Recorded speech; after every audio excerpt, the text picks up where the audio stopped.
A man walks into a bank. Healthy, employed, good standing at his church, the kind of neighbor who shovels your driveway before you're awake. 18 months later, he's being sued. Not for anything he bought. Not for a business he ran or a car he drove. He's being sued because he signed his name next to someone he loved, and the loan went bad, and the lender came looking for the person with the steady paycheck and the house. That was him. From the very first day, whether he understood it or not, he wasn't a helper. He was a full co-borrower, legally identical to the person he thought he was rescuing. That's the part almost nobody explains before you pick up the pen. And it's the reason a single line written roughly 3,000 years ago still does a better job describing co-signing than most of what your bank will hand you at the counter. Proverbs 11:15. He that is surety for a stranger shall smart for it, and he that hateth suretyship is sure. Notice the verbs, not may smart, not risk smarting, shall. And then the flip side, which is the part people skip right over. The man who hates the practice of co-signing is called sure, secure, stable. The Hebrew there carries the sense of a foundation that doesn't move under load. Solomon isn't offering a mood or a proverb to embroider on a pillow. He's drawing a hard line between two financial conditions and telling you which side the generous co-signer ends up on. And here's what makes it stick. He didn't say it once. He said it like a man who'd watched it happen to people he knew. Proverbs chapter 6, verses 1 through 5. My son, if thou be surety for thy friend, if thou hast stricken thy hand with a stranger, thou art snared with the words of thy mouth. Then the instruction that should genuinely make you pause. Deliver thyself as a roe from the hand of the hunter, and as a bird from the hand of the fowler. He doesn't say negotiate. He doesn't say think it over. He says run. Get out of the arrangement the way a hunted animal gets out of an open field. When was the last time you heard financial advice delivered with that kind of urgency? We treat co-signing as a small favor, a bit of paperwork, a way to be nice. Solomon treated it as a trap that's already halfway shut. So let me explain the actual mechanism, because the mechanism is where all the misunderstanding lives. When you co-sign, you don't become a backup plan. You become the debt. Legally, structurally, mechanically, you are the second borrower, fully liable from minute one. Most people picture it like this. If my nephew stops paying, then I step in. That's not how it works. In most co-signed agreements, the lender can come after you directly, and often first, before they exhaust their options with the person you were trying to help. Why? Because you're the one with the job, the credit score, the assets, the equity. You're the collectible one. A lender is not being cruel when it does this. It's doing exactly what it was designed to do, which is recover money from wherever recovery is easiest. Let me put real numbers on it, because vague warnings never changed anyone's mind. Say your nephew wants a $25,000 auto loan, 5-year term, 9% interest. The monthly payment lands right around $519, and over the full life of the loan, he'll pay back roughly $31,100 total. About $6,100 of that is pure interest. Now here's the part that matters for you. The day you co-sign, that entire $25,000 balance shows up on your credit report as your liability. Not half, not a footnote. The whole thing. That single number quietly reshapes your financial life. Your debt-to-income ratio is the figure lenders use to decide how much you can borrow, and it's calculated by taking your total monthly debt payments and dividing them by your gross monthly income. So that $519 payment now counts against you as if you were driving the car. If you earn $6,000 a month and already carry $1,500 in other debt payments, your DTI just jumped from 25% to about 33.6%. Cross into the low 40s, and most conventional mortgage lenders start saying no. You haven't spent a dollar, and you may have just talked yourself out of refinancing your own home. And if a payment gets missed, the damage isn't gradual. His late payment posts to your report. His default becomes your default. His repossession becomes your credit collapse. You did the warm, loving thing, and the accounting didn't care. Now, I want to be honest with you, because a one-sided rant isn't wisdom, it's just fear with a Bible verse taped to it. There are legitimate co-signing situations. They exist.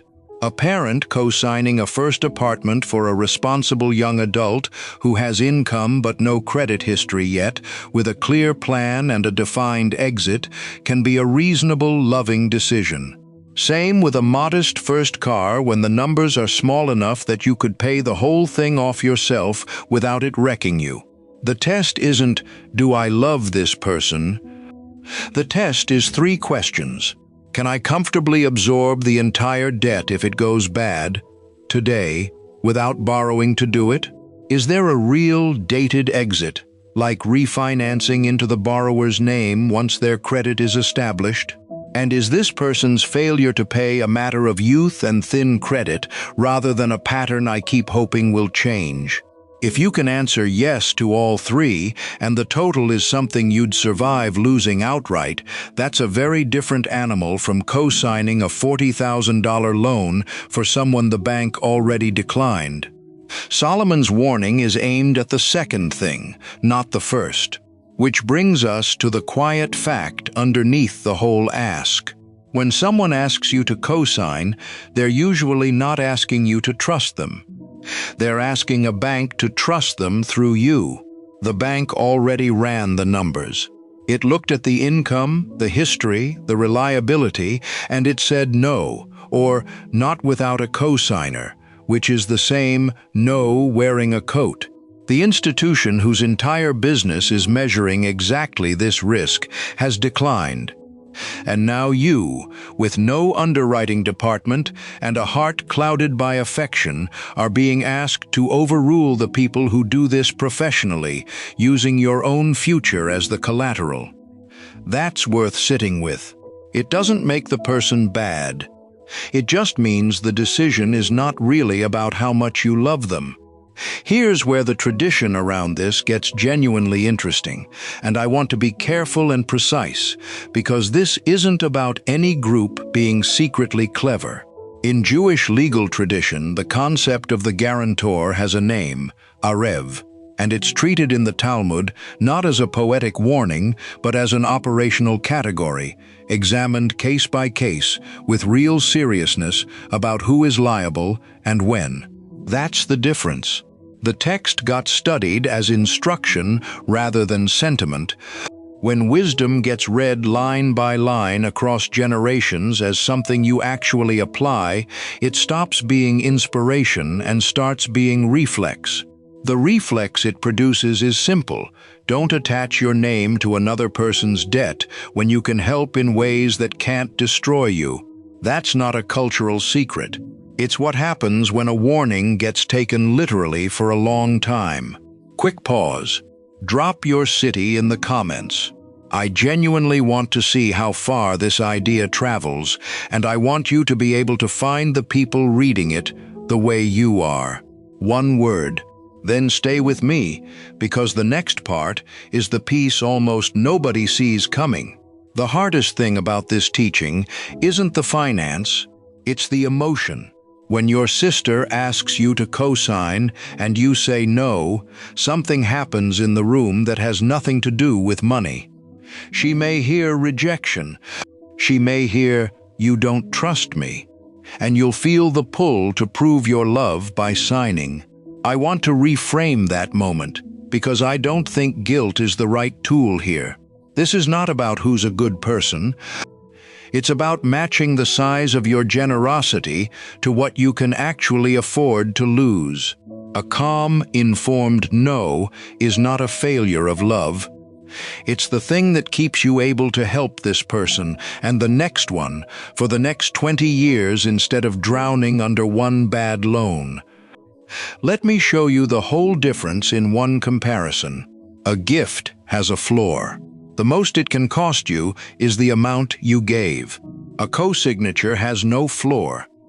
It can cost you the principal, the interest, the late fees, the legal costs, the damage to your credit, the borrowing power you needed for your own family, and years of your time. One has a defined maximum loss. The other doesn't. And in the moment of the ask, your emotions genuinely cannot tell those two things apart. That's exactly why you need a rule you decided on beforehand, when nobody was sitting across the table looking hopeful. So here's a concrete way to help without signing, and a script for the actual conversation, because just say no is useless advice if you don't know the words. Start by leading with the yes. I love you, and I want to help you get this. Then draw the line clearly and without a lecture. I have a rule I made a long time ago that I don't co-sign for anyone, no exceptions, because it's cost people I know their homes. But here's what I can actually do. Then offer the thing you can afford to lose. Maybe that's a flat gift of what you'd have risked anyway. Maybe it's helping them build the credit that gets them approved on their own, or introducing them to a credit union with gentler first-time terms, or co-shopping for a cheaper car that fits their real budget. If they push, don't argue the emotion, just repeat the rule calmly. It's not about you. I don't do it for anyone. A rule is easier to respect than a judgment, because a rule isn't personal. Now, the harder case. What if you already co-signed something and you want out? You have real options, though none are instant. First, ask the lender directly whether the loan has a co-signer release provision. Many auto and student loans do, and they typically require the primary borrower to make a set number of consecutive on-time payments and then pass a credit check on their own. Second, if there's no release clause, the borrower can refinance the loan entirely in their own name, which removes you completely, and this is often the cleanest exit once their credit has improved. Third, in some cases the debt can be paid off early or the asset sold to close the loan out. What you should not do is nothing. Check the paperwork. Call the lender and find out which door is open to you, because staying attached out of inertia is how a temporary favor becomes a permanent liability. One more thing about Solomon, because it reframes who's giving this advice. And here I'll add a source note in fairness. 1 Kings 10:14 records that Solomon received 666 talents of gold in a single year. Converting ancient talents to modern weight is genuinely uncertain, and estimates vary, but by many reckonings that lands somewhere in the range of roughly 20 to 25 tons. Take the exact tonnage with a grain of salt. The point survives regardless. This was not a man who feared money or lacked understanding of leverage, contracts, and international trade. He ran commerce with Tyre and Sheba. He commanded wealth at a scale that dwarfs anything in your local branch. That's what makes his line on suretyship worth respecting. This wasn't someone warning you off wealth from the sidelines. It was one of the wealthiest operators in the ancient record, telling you which specific instrument he refused to touch. And I think I know why. When you invest, you choose the risk. When you co-sign, you inherit someone else's, with maximum liability and zero control. You're chained to another person's discipline, job security, and honesty, none of which you can steer. To a man who understood risk professionally, that isn't generosity. It's taking on the worst possible risk profile and calling it kindness. So here's the whole thing in one sentence you can actually carry. Never put your name on a debt whose full loss you couldn't survive, and never let affection talk you into overruling the math you already know. Give what you can lose, freely, with no expectation of return, because the second you expect it back, you've quietly rebuilt the chain. Help with your knowledge, your time, your connections, your mentorship, the things that can never be repossessed. And when the ask comes for your signature, you can refuse with warmth and still mean the love behind it, because the refusal is what protects your ability to keep showing up for people. You might get called selfish for it. Some people won't understand that you're guarding the exact resources that let you help everyone in your life. That's all right. You're no good to your family or your community if you've handed your future away. First, you stay solvent. Then you reach out a hand you can actually afford to extend.